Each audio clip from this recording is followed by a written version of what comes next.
메르스 신규 확진자가 17일째 발생하지 않으면서 메르스 사태 언제쯤 종식될지 관심 모아지고 있습니다. 종식 시점에 대해서 일로도 8월 중순 이후가 될 것이라는 보건당국의 전망도 나오고 있는데요. 정부의 종식 선언 전망과 앞으로의 변수는 무엇인지 짚어보겠습니다. 한의사협회 신종감염병 대응 TF팀 위원장인 이재갑 교수를 연결합니다. 교수님 안녕하세요. 네, 안녕하세요. 자, 메르스 신규 확진자 지난 6일 이후에 17일째 안 나오고 있는데요. 자, 그렇다면 지금 상황, 메르스 공포 벗어났다 이렇게 볼 수 있을까요? 이제 심각한 상황은 지났고요. 그리고 어쨌든 환자 발생은 앞으로는 어떻든 간에 없을 것 같은데요. 네. 좀 마무리를 잘해야 될 상황이라 생각하면 될 것 같습니다. 예. 자, 현재 치료받고 있는 환자가 14명인데 이 중에 4분의 상태가 불안정하다면서요. 그렇다면 이분들 상황에 따라서 어떤 변수가 나올 수 있을까요? 어떻게 보십니까?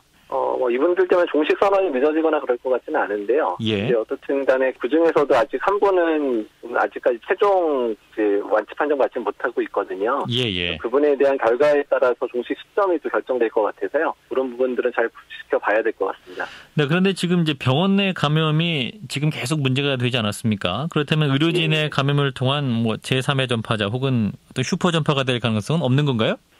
지금은 이제 마지막 환자 한 분에 대한 이제 음성 판정이 최종으로 나오게 되면 의료진에 대한 전파 가능성들이 떨어지기 때문에요. 또한 현재 많은 환자들이 대부분 음성 판정을 받고 있는 상황이기 때문에 새로운 환자 발생할 가능성이 좀 적다고 보고 있습니다. 예, 그렇군요. 지금 이제 종식 시점에 대해서 이제 판단을 하기 위해서 이제 방역 당국에서는 이제 환자 발생 중단일을 기준으로 해서 이제 종식일을 앞당기는 것, 그리고 이제 최종 환자 완쾌일을 기준으로 하는 WHO 기준안을 놓고 이제 고심해 왔다는 것인데, WHO 기준안을 보고 결론을 낼 것 같죠? 어떻게 보십니까? 그렇게 판단하는 것 같습니다. 최종 결정을 내린 건 아닌데요. 네. WHO 기준을 따르려고 하는 것 같거든요. 그 이유가 일단 이제 국제적인 기준에 맞춰야 이제 여러 나라에서도 우리나라의 종식 상황을 같이 공감할 수 있을 것 같고요. 예. 그리고 또 앞으로의 이제 WHO에서 이제 이런 비슷한 사례가 다른 국가에서 발생했을 때에도 이제 같은 기준을 적용할 수 있기 때문에 현재 아마 그렇게 결정을 내릴 것 같습니다. 예, 그러면 WHO 기준안이 좀 더 보수적인 판단을 하는 건가요? 네, 그렇죠. 보수적인 판단이죠. 왜냐하면 마지막 환자의 음성을 확인하고 나서부터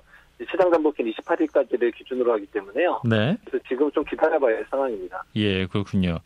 자, 이제 어제까지 자가격리자 수는 이제 모두 5명이라고 하잖아요. 이제 복지부에서는 이제 자가격리가 모두 해제가 되면 이제 통상적인 주의 단계로 내려가지고 범부처 차원의 방역 활동을 질병관리본부에 넘기고 이제 중앙메르스관리대책본부를 축소하는 방식으로 이제 방역 수위를 조절할 것이다 이런 계획인데, 자 이런 계획에 대해서 어떻게 보십니까? 이 메르스라는 것 자체가 어차피 중동 지역에서 계속해서 유입이 가능한 질환이기 때문에 그에 대한 대비를 철저히 해야 되거든요. 근데 아직까지 계속 이제 체제 개편이라든지 시스템 개편에 대한 논의는 있지만 아직까지 정해진 게 하나도 없거든요. 그래서 그 부분에 대한 논의들을 더 잘하고 앞으로에 어떻게 준비할 건지에 대한 부분들에 대한 준비들을 철저히 해야 될 것 같습니다. 예, 그리고 또 하나 이제 지역사회 보건소들은 이미 메르스 사태가 종식된 것처럼 운영되고 있다 이런 보도도 있습니다. 이를테면 이제 메르스 의심 환자 격리를 위해 마련된 격리소 같은 경우에 보건소 주차 공간으로 쓰이고 있고, 자 그럼 이거 어떻게 봐야 되나요? 너무 좀 안이해진 거 아닌가요, 벌써부터?